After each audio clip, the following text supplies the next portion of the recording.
All right. Great win this weekend. Going on the road in this conference is really hard. I thought Tulsa was a really good football team. 2-6, but like you lost to Navy, you lost to East Carolina, you lost to Memphis. It's a pretty Tulane. They had a pretty tough road. I thought Coach Lamb did a phenomenal job having those kids believe that beating Temple is going to get them back on track. And boy, they played hard. And they're really good. They're really talented. On that one run that Hunter had, he hit 21 miles an hour, and he got caught from behind by two of their kids. So they had some talent over there. And like I said, I thought those kids played really hard and went in at halftime like ready to go. Like they thought they had this thing won. Bad news is, that first half, we get 5 shots inside the 3, we don't get in. There's no conspiracy to try to get Hunter a touchdown, trust me. Ask AP. AP probably the leading rusher in the history of Delaware football if I didn't pull him when we had leads. It was more that it was the first snap that he was in terms of that series. And, he ran really hard. It had nothing to do with him. It was more of a couple of misassignments and a little bit high on our pad level. And then we put Duck in, and we had a package where any of the 3 of them can carry the ball. The quarterback, Hunter, or Duck. It just so happened, it was Hunter. Again, there was no conspiracy to try getting him a touchdown. That had nothing to do with anything. You get shut down there, and then you give up, a 98-yard touchdown drive in like a minute 30. And so you go into halftime like with a 14-point swing against you and 2 devastating situations. You don't get in when you have the ball on the 3-yard line and 5 shots. And then they scored a 98-yard drive. And the great thing was our kids didn't panic at all. In fact, in the locker room, I said, okay, just before we went out, I said, okay, take a deep breath. We're all going to be okay. Let's just go out and fight in the second half. Let's play better the second half. Disappointed with, scramble. Like, quarterback was scrambling around. We just did a poor job in the back end with, scramble rules. Disappointed that, too many times we flew by the quarterback instead of, staying at his level and making sure that we're, containing that pocket. Just some real, just fundamentals that we talked about. But again, for us to come back after what happened at the end of the half and find a way to win, I thought was really impressive. But moving on. Kids all know that the next one makes them bowl eligible. That's something we talked about from the first day I got here about what our goals were, and getting into a bowl and then go winning a bowl was a big deal. East Carolina's really good. You look at their losses: North Carolina State, BYU, and I think it was Tulane, in fairly close fashion. The BYU one was the only one that got away from them. Tempo team, very accurate quarterback, really good wide receivers, like their offensive line, complete team. They play really physical defense. So, as I told our kids, I said, they're every bit as good as us. And that's how we have to kind of look at things. We feel that we're every bit as good as them, and they're every bit as good as us. Really liked what I saw out on the field today.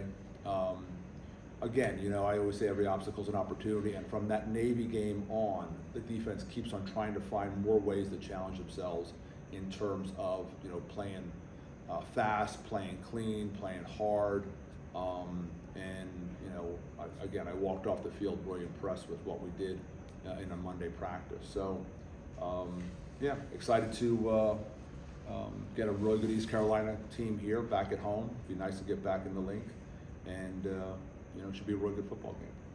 Questions? Yeah, Coach, you talked a little bit about that end of the first half that stopped the goal. Yeah.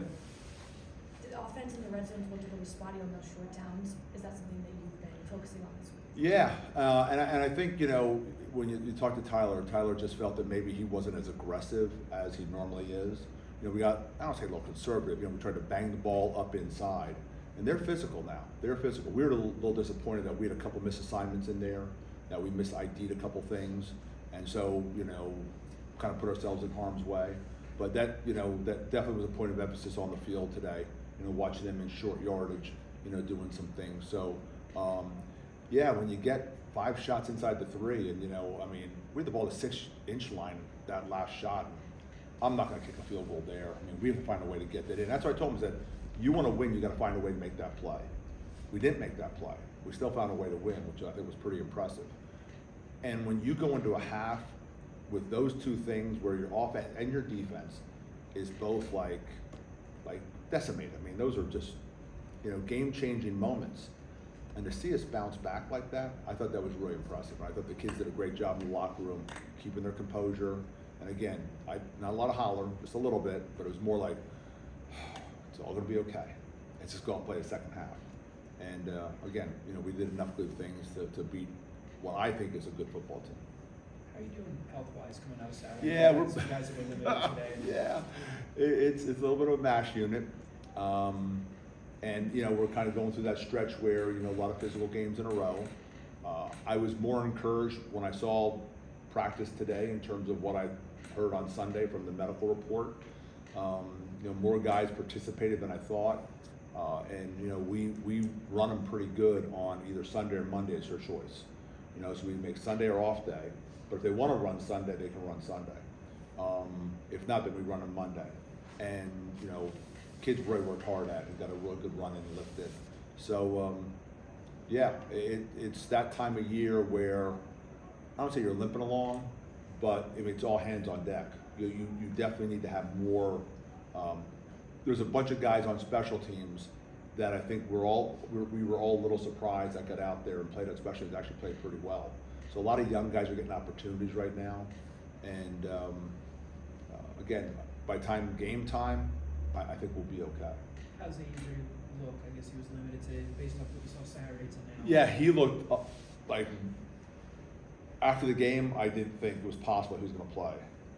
When we got home on the plane, looked a little bit better, and he was out there today running around. So he's in a gray jersey, but he progressed a lot more than I thought he was going to progress.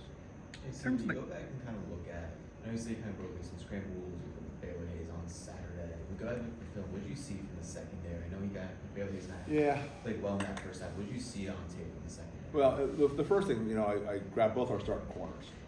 I said, listen, can you put 100 pounds on by tomorrow? They kind of looked at me like, I'm crazy. No, you can't.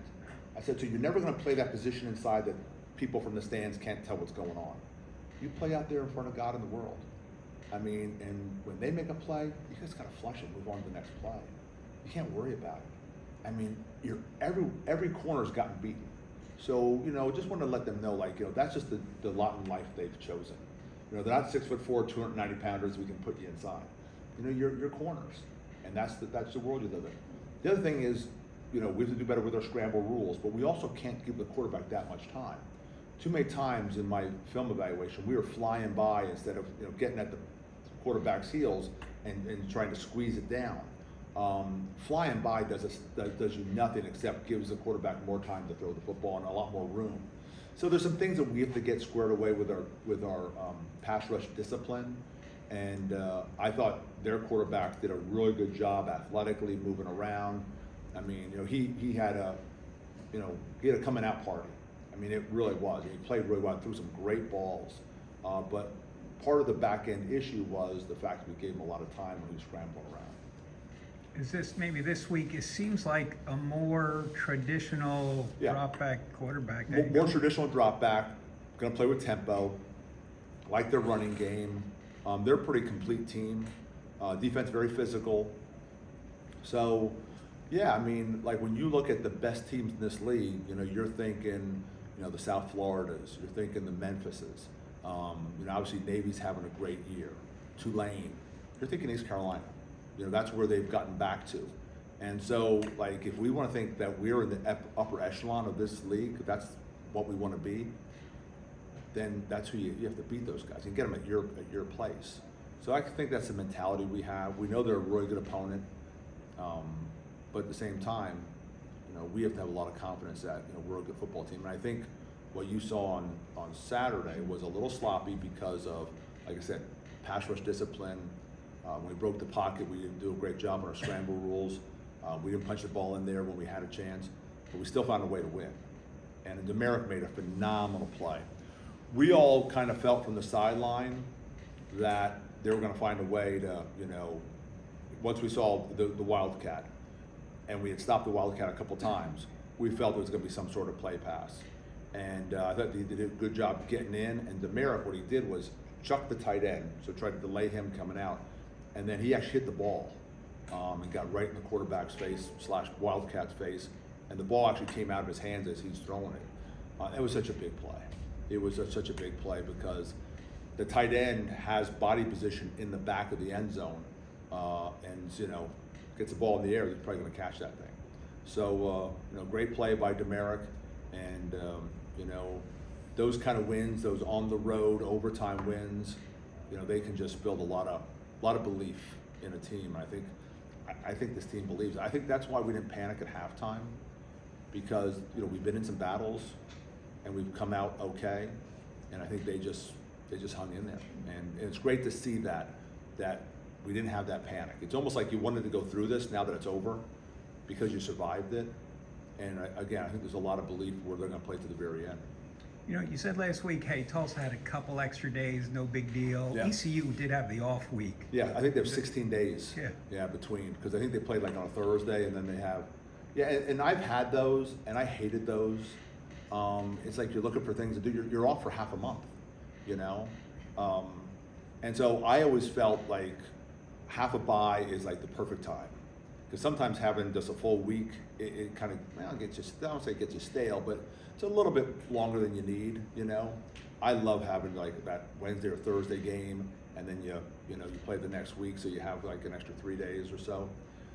They've been off 16 days, so it'll be interesting to see if they come out fresh or they come out a little bit, they haven't played, because to me, the season is about getting into a rhythm, and I think sometimes it's really hard to get into a rhythm when you got 16 days off. What specifically, I know you talked about their physicality, but ECU on defense, what specifically are they doing that's working for them? I think the D-line's really good. I think that's the whole key to this thing is the guys up front. They're talented in the back end and they have good linebackers, but if you look at anything, it's that defensive line. They're just really physical up front. So, it's gonna be a real test for our offensive line. Getting back Eric is gonna be a big deal. Getting back Sekou, because that pass rush ability is gonna be a big deal. And both those guys look really good today. So, Eric was available, but not practicing all week. We didn't think it was the best thing. Now he'll get a full week of practice. And he's a physical offensive lineman. He's playing really well too. And Sekou, he's that pass rush guy that we've probably been missing off the edge. He's just so athletic, and then we can bump him inside also, because he's just so big. So, getting him back will be a big deal too. Again, we need someone to go rush that passer, and he's one of those guys who can do that. So he's finally legitimate. He went from a shoulder to an oblique, and the oblique is with a big guy, sometimes it just takes a little time. And again, he traveled with us. He was doing like warm-ups like during the week, but not really practicing. He's ready to go this week. You're one game away from bowl ownership. Yep. With 4 tough teams coming up. What's the attitude? Yeah, no, I think it's just about the game right in front of you, but also knowing that win makes you bowl eligible. And if it wasn't something that we talked about in my very first meeting, we might just like kind of move on from it. But in my very first meeting, that's what we talked about. It's like, I don't want you being realistic. This team hasn't won more than 3 games in 5 years now. I want to go to a bowl. I want to do it right now. Like not 2 years or 3 years from now. I want to do it now. I want to go win a bowl. And so, I think since we made it so public, or amongst us in that room, we've all talked about it. And I think we're not going to hide from it. We know that this is a bowl eligible game. And the guys, when I mentioned that this morning in the team meeting, you could see like they were already ahead of me, and you could see that there is this energy that this is an opportunity to get to a bowl, and it'd be a big deal for this program to be back to being bowl eligible. Given that, how important is it the turnout on Saturday? Yeah, absolutely. The last time we played in that stadium, we had Navy, and it was homecoming, and it was amazing. The enthusiasm, it was just, you know, off the charts. It was awesome. It was incredible. You know, now we're asking our fans to come back. You know, you see the product. The kids are going to play hard, and we have some good players. We have some really good players. I mean, I have a quarterback that's, you know, I don't know what his QB rating is, but he's playing really well, and a lot of guys around him are playing well too. And again, defensively, you know, we have our spots where we play dominant defense. The problem is we've given up too many explosives, and we have to find a way to get rid of those explosives. So yeah, I mean, getting the fans out will be a big deal because we feed off that energy, and you know, again, hopefully they like the product and they see that, you know, they should come out and support us.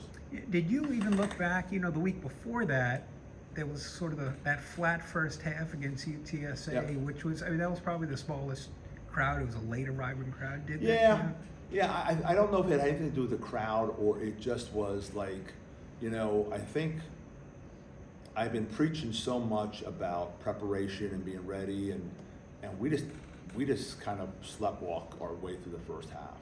I mean, I literally saw guys walking on and off the field. And again, every obstacle is an opportunity.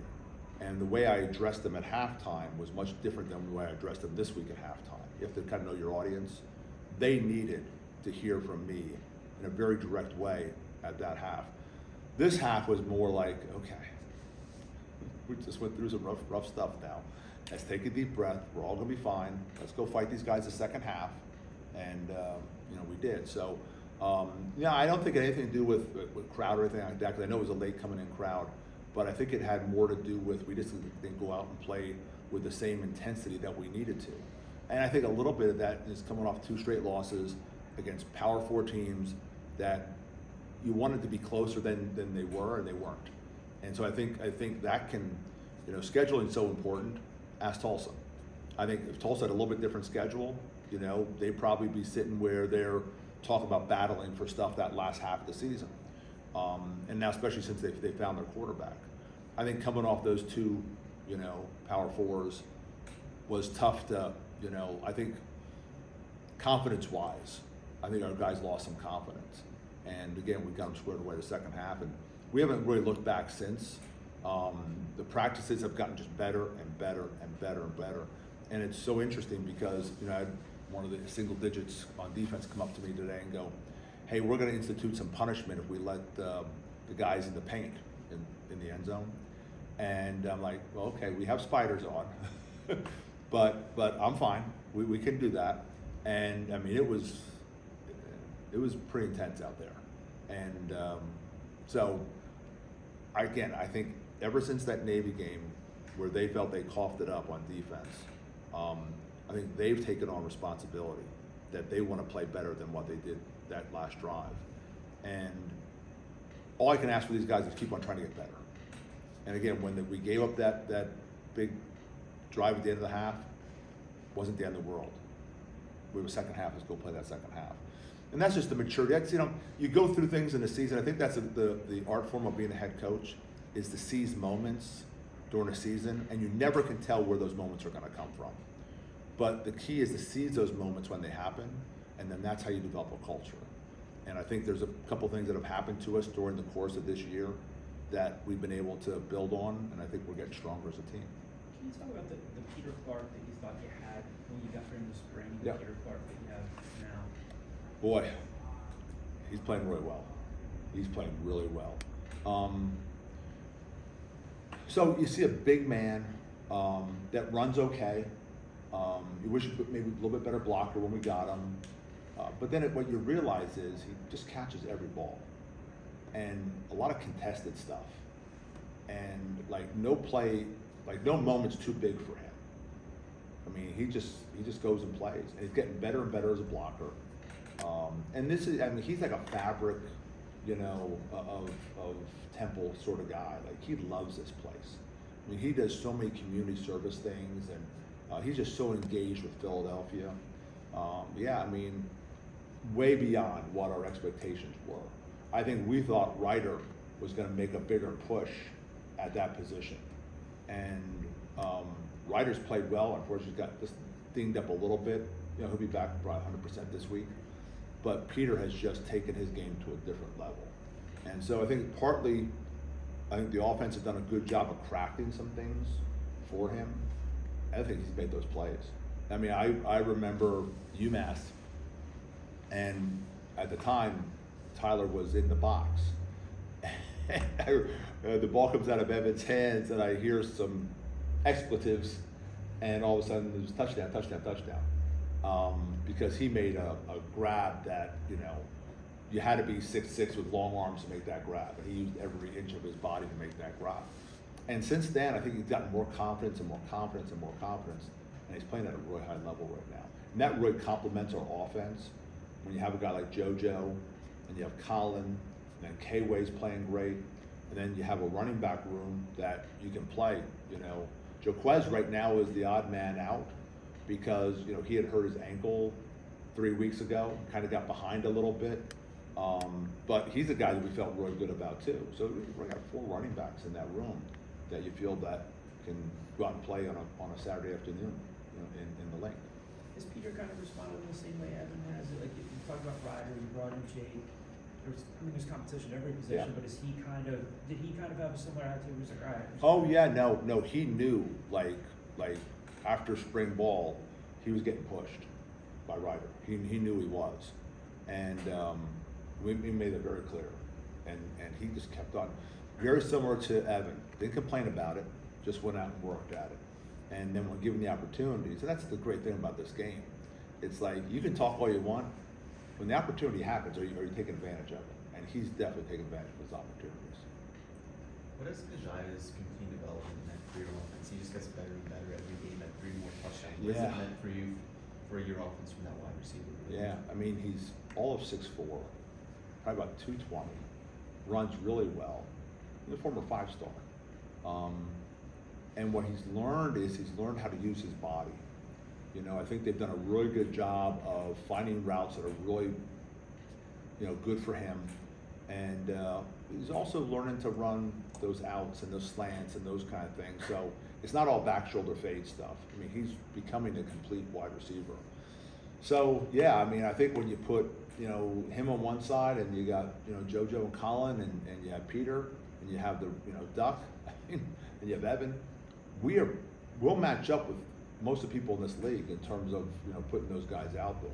Offensive line keeps on getting better and better. So all of a sudden, you know, it's a pretty complete offense, which I don't think people thought we would have, you know, going into the season.